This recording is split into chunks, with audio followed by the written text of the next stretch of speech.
Hey, ¿qué tal? Soy Janet Fitch y este es The Dark Spot, el lugar donde hablo de literatura y trato de explicar con ciencia lo que los autores no pudieron explicar. Para introducirme, pues me presento, me llamo Janet Fitch y muchos me conocen porque la mayoría de los que me escuchan son amigos míos que me dijeron, deberías hacer un podcast ya que no tenemos nada que hacer y pues es verdad, nadie tiene nada que hacer y yo tengo muchas cosas en la cabeza, entonces me gustaría introducirme como un estudiante a punto de terminar la carrera que realmente no está hecha para ella, pero que la está sacando adelante. Soy estudiante de ingeniería bioquímica, soy sinaloense, vivo en México. Aparte de eso, tengo un largo recorrido con los libros. Creo que he leído desde que tengo 9 años y he tenido una relación tóxica de amor-odio con ellos. Un tiempo he estado muy cercana con ellos y he sido promotora cultural, he sido conferencista, he dado varias clases de literatura y aparte he dado conferencias sobre diferentes temas, tanto de opinión, debate y también de autores y la vida de ellos. Y también pues he estado tan alejada de los libros que he pasado casi más de un año sin leer ninguno por la universidad. ¿Y qué pasa? No, o sea, no voy a entrar ya en la eterna metafísica del universitario y de cómo cambia sus hobbies por tareas y se empieza a convertir en adulto y empieza a ver cómo su vida se va desvaneciendo. Pero quiero hablar de algo muy importante y es teoría científica que aborda el que muchas personas dicen, no, es que para mí los libros son muy aburridos y no me gusta nada de eso. Me dicen, es que tú los lees con tanta facilidad que a veces, pues, no entiendo. Y yo les digo, pues yo tampoco entiendo cómo no los lees. Y cuando me dicen, Janet, deberás recomendarme un libro. Bueno, ¿qué te gusta? Bueno, es que no sé qué me gusta. Bueno, es que no sé, no te puedo recomendar un libro si no sé qué te gusta. Y me dicen, bueno, pues algo que te guste a ti. Ok, mira, a mí me gustan los desmembramientos, me gusta la policíaca, me gusta los misterios, me gusta la sangre. Entonces creo que y ya se sacan un poco de pedo, pero al final siempre termino recomendando Sangre Fría de Truman Capote como la mejor novela por excelencia que cualquier persona que no ha leído un solo puto en su libro puede llegar a leer porque es una de mis novelas favoritas y creo que es muy adaptable a cualquier criterio dentro de la psique humana. Pero ya me estoy desviando del tema.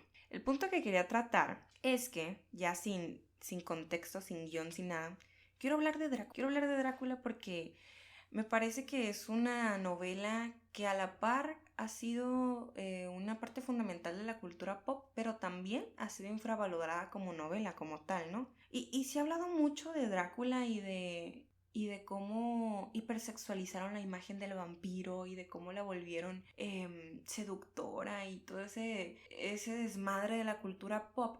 Pero, pues realmente es que así fue desde un inicio. Para los que no tengan ni mera idea de lo que estoy hablando, pues Drácula, el real vampiro, no el que salió en Plaza Sésamo, Drácula es un libro, es una novela escrita por Bram Stoker en 1880 y tantos, más o menos, y habla de vampiros, así, tal cual. No hay más explicación.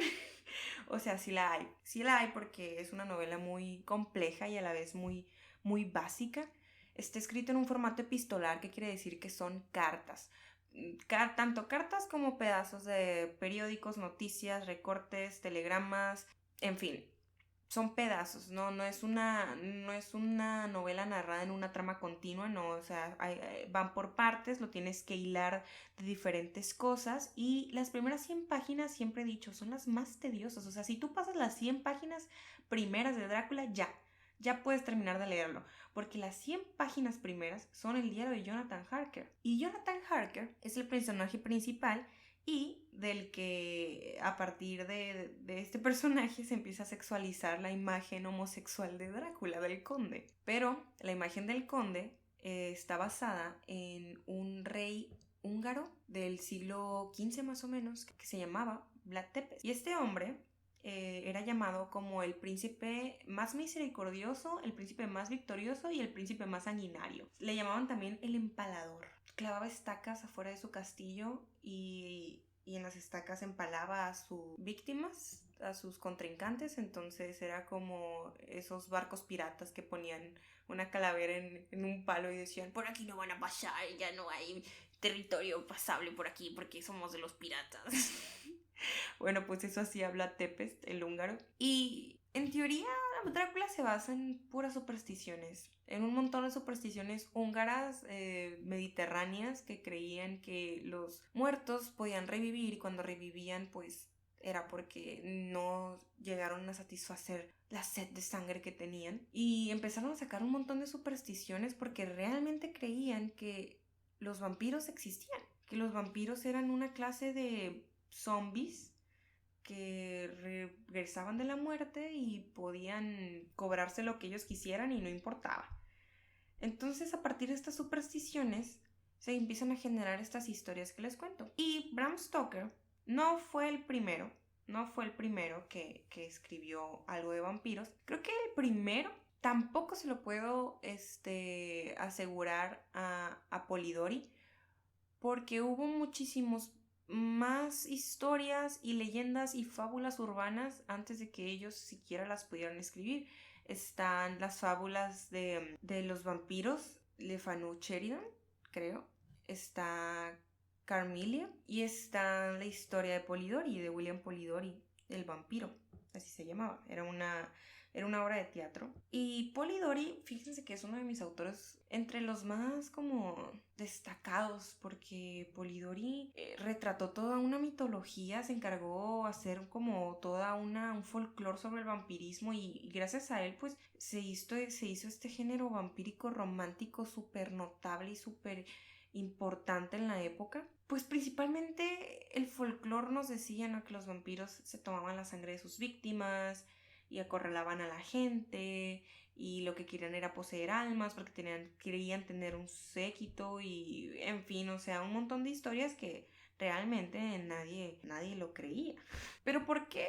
¿Por qué el folclore nace a partir de que en ese entonces en Valaquia, en Rumania, en Hungría, en todas estas partes de los imperios post-otomanos, empiezan a haber mucha sangre, empiezan a haber ríos de sangre en un montón de imperios? Tenemos el imperio de los Medici, el imperio romano, donde hubo ríos de sangre que la gente lloraba al ver las calles pintadas de rojo, los ríos pintados de tinto. Entonces fue una época de la Edad Media bastante sangrienta, bastante ruin, y comenzaron a popularizarse nuestras personas que con esta psique súper sangrienta querían poseerlo todo a partir de la sangre. Es todo un folclore histórico y antropológico porque es impresionante cómo el contexto te envuelve y genera pues una mitología alrededor de eso. Si quieren saber más de los vampiros, pues podemos hacer un episodio hablando sobre vampiros en general, pero pues hoy quiero hablar de Drácula porque me nace mucho la curiosidad de por qué a Drácula lo tachan de malo, de gay, de no sé qué, pues cuando realmente no lo era. O sea, realmente el conde Drácula pues lo que quería era comprensión. No, es broma, o sea, tal vez sí quería algo más, pero básicamente quería comprensión como cualquier persona.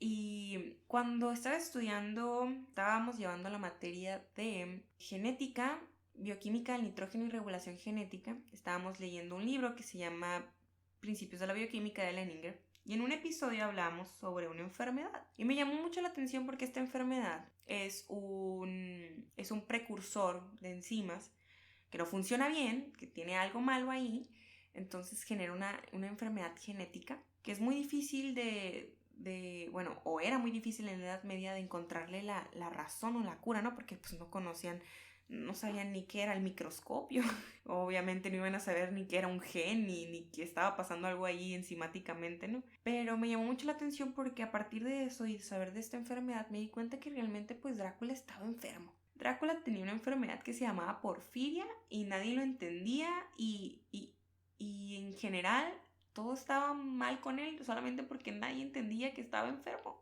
Y realmente si Drácula fue un ser humano, si Vlad the Pest fue un ser humano también como él, no estaban locos, ni estaban mal, ni eran malos, estaban simplemente enfermos y la gente no lo entendía. Entonces me di la tarea de investigar todas las posibles enfermedades que pudo haber tenido Drácula y cómo la gente, pues en esa época no llegaba a la comprensión total de las enfermedades. Son dos enfermedades científicas que están probadas y otras varias que no. Una de ellas es psiquiátrica, la otra es la genética de la que les hablo. Pues para no hacer el cuento largo, vamos a dar un récord de las enfermedades, ¿no? Más o menos como en eso de 1985, hay un médico que se llama Herschel Prince que titula una afección clínica a este síndrome que encajaba con todas las características de un vampiro. Pero no fue hasta 1992 que un psicoanalista, ya entramos a la era del psicoanálisis, God bless you, Freud. En 1992, un psicoanalista que se llamaba Richard Knoll le dio nombre a este síndrome y el síndrome se llama el síndrome de Renfield. Y es bien curioso porque Renfield es un personaje de la novela de Drácula. De hecho, es un enfermo mental que está bajo las órdenes y el cuidado del doctor Seward, y el doctor es un psiquiatra. Bueno, un psiquiatra de la época, ya se imaginarán. Entonces, esta enfermedad es una enfermedad psiquiátrica que básicamente se trata de parafilias, de conductas sexuales enfocadas a la sangre. ¿Creen que la sangre les da fuerza y les produce una energía vital, así como al paciente, a este Renfield? Porque él comía moscas, comía palomas, comía arañas, comía hormigas, comía cualquier ser vivo y se lo comía vivo para restablecer su fuerza vital, ¿no? En la Edad Media, pues todo esto era como una histeria colectiva sobre el vampirismo, ¿no? Entonces, si empezaban a tener estas características de palidismo, sed incontrolable, manchas oscuras debajo de los ojos, en fin, un montón de síntomas que voy a decir más a continuación, pues ya pensaban que eran vampiros y que los tenían que matar con una estaca en el corazón y un collar de ajos rodeándole el cuello y todo se iba a la chingada porque ya eran vampiros. Tu hija está muy pálida, a lo mejor es anemia. No es anemia, es vampirismo. Es vampirismo y la tienes que matar con una estaca en el corazón.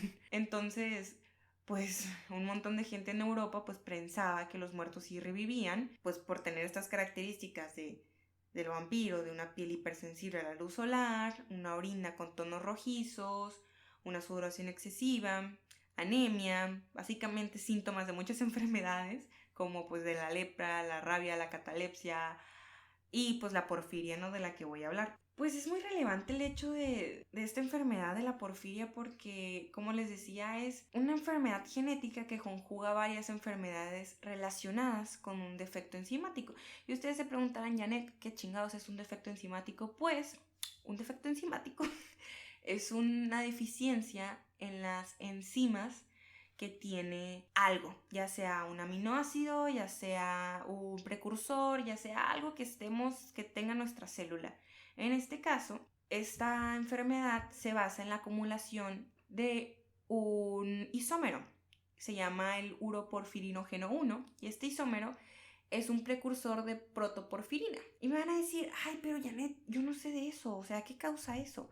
Pues esto causa la tinción de rojo en la orina, causa también una fuerte fluorescencia en los dientes bajo la luz ultravioleta y una hipersensibilidad solar. Pues lo causa básicamente por razones genéticas. Sinceramente, a la fecha no se puede decir concretamente que sea pues por hábitos alimenticios, nutrimentales, ambientales. No se puede llegar, no sabemos. La ciencia aún no sabe que existe, pero no sabe por qué se genera. Puede llegar a causar una acumulación de dos componentes, del alfa-aminolebulinato y el porfobilinogeno, que son los que mayormente causan los síntomas y una disfunción neurológica.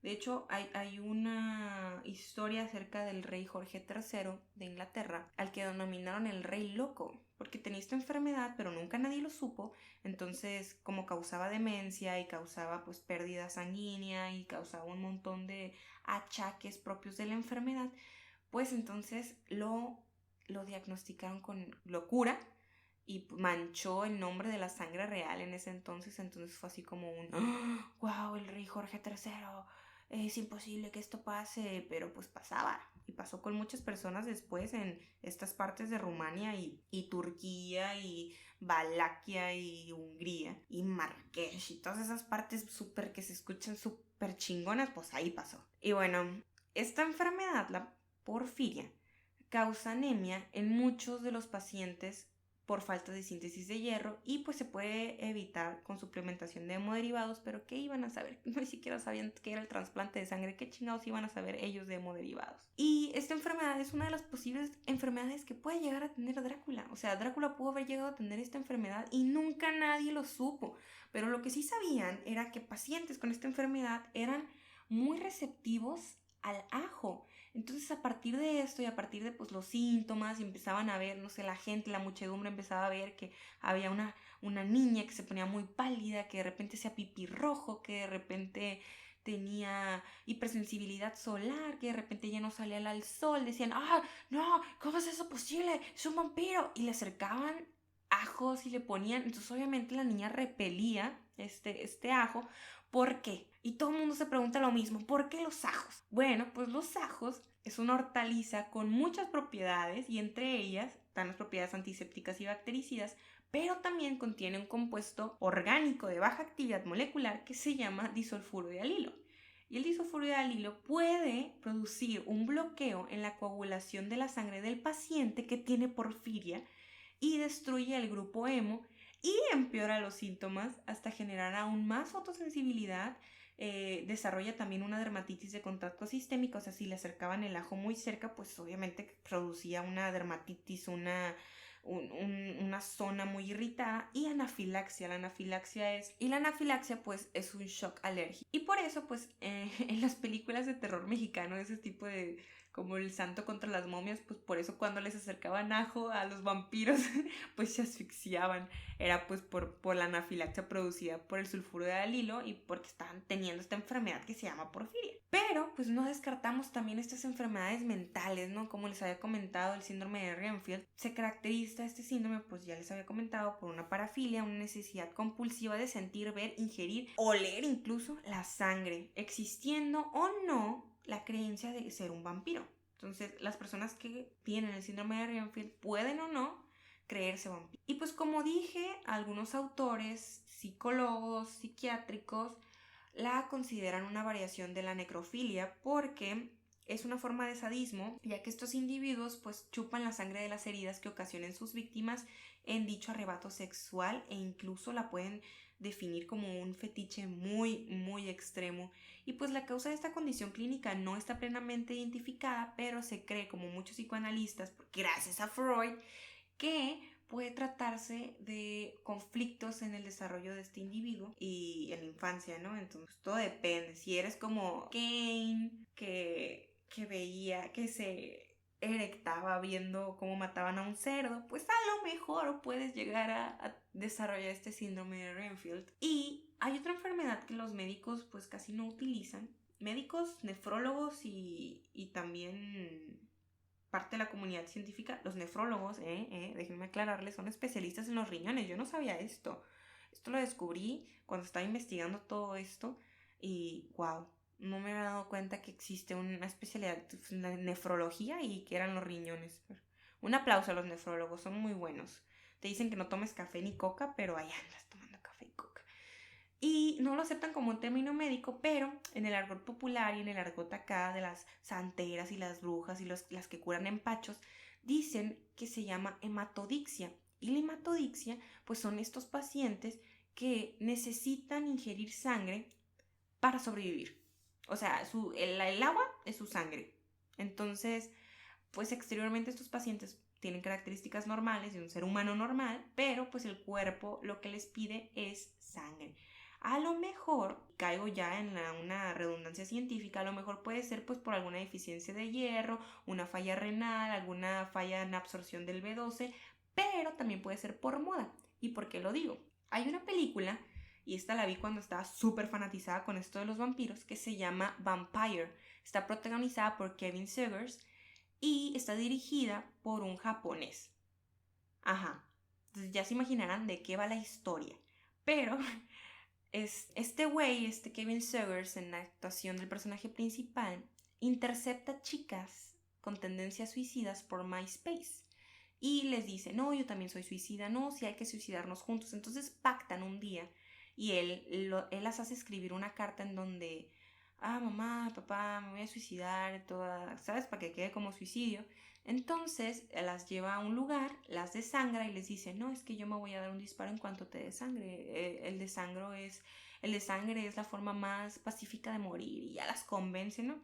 Obviamente él no se suicida y guarda la sangre para tomar, después bebérsela, pero después de eso empieza a contactar a una secta vampírica muy extraña y se mete en pedos súper densos. Estos vampiros se hacían ortodoncias para tener los colmillos filosos, mataban a gente dándole en la yugular, o sea, y también dándole en la carótida con los colmillos. Impresionante, impresionante. Ya ves, y esta película es así tipo culto japonés, así medio extraña, ¿sabes? Ya me imagino que saben cómo a las películas japonesas a las que me refiero.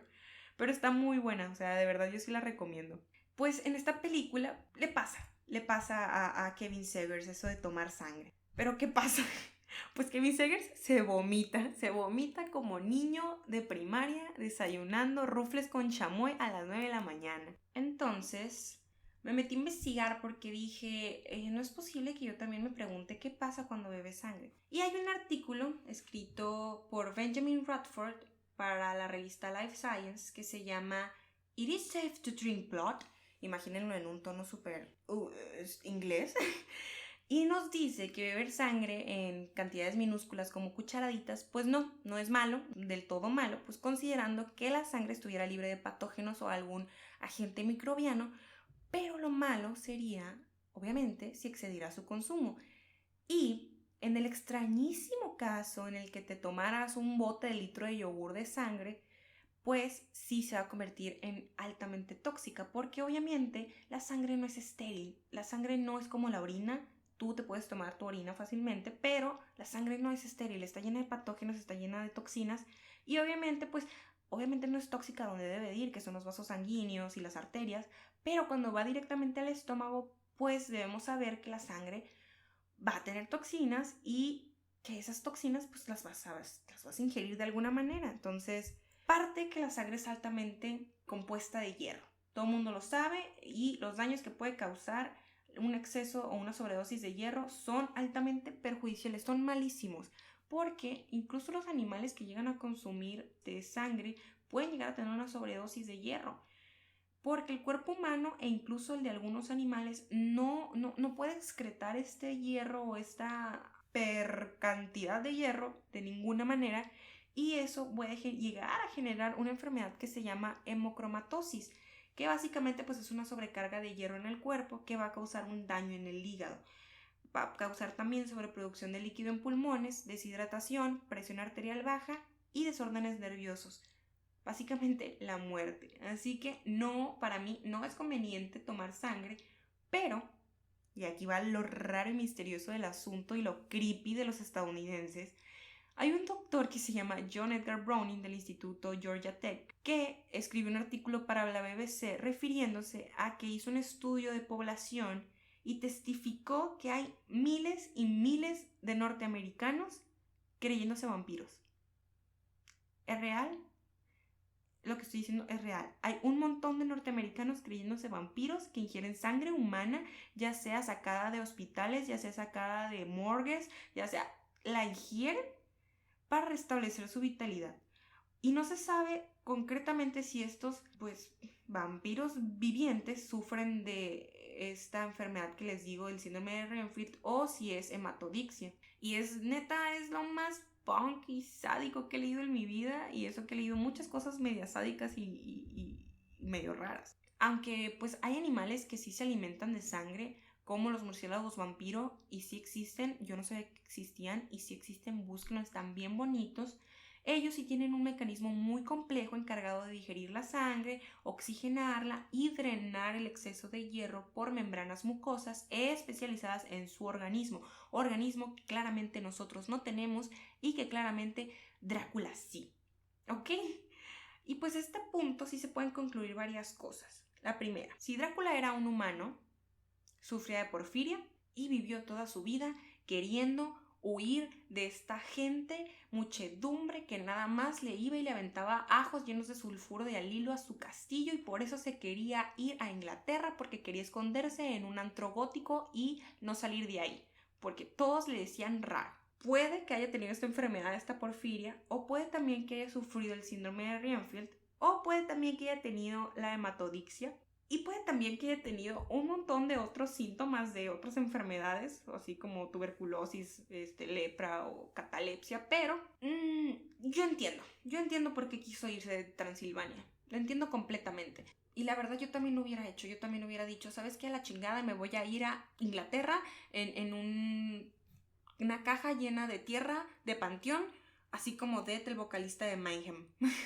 Porque soy muy gótico, soy muy death metal y aquí no me están respetando. Entonces, pues si no era humano y si era un híbrido de murciélago vampiro, que es la teoría que más me gustaría que fuera real, que fuera un híbrido de murciélago vampiro, un híbrido en humano y murciélago vampiro, pues él sí tenía este organismo lleno de membranas mucosas para drenar y oxigenar la sangre y supurarla de hierro, pero a pesar de que Bram Stoker no tenía este argumento científico, Bram Stoker nada más nos dijo, sí, un vato ahí pálido, tiene un chingo de dinero, un castillo allá en Transilvania, ¿sabe cómo tiene tanto dinero? Nadie sabe cómo, pero ahí anda, y pues sí lo quieren matar y se convierte en lobo y bien raro, tiene ahí pacto con gitanos. No más nos dijo eso Bram Stoker. Bram Stoker no dijo, hay un argumento científico, no me interesa. Esta historia yo la escribo en 1800, a mí no me importa, es el siglo del romanticismo gótico, es el siglo del terror, yo me reinvento, a mí no me importa.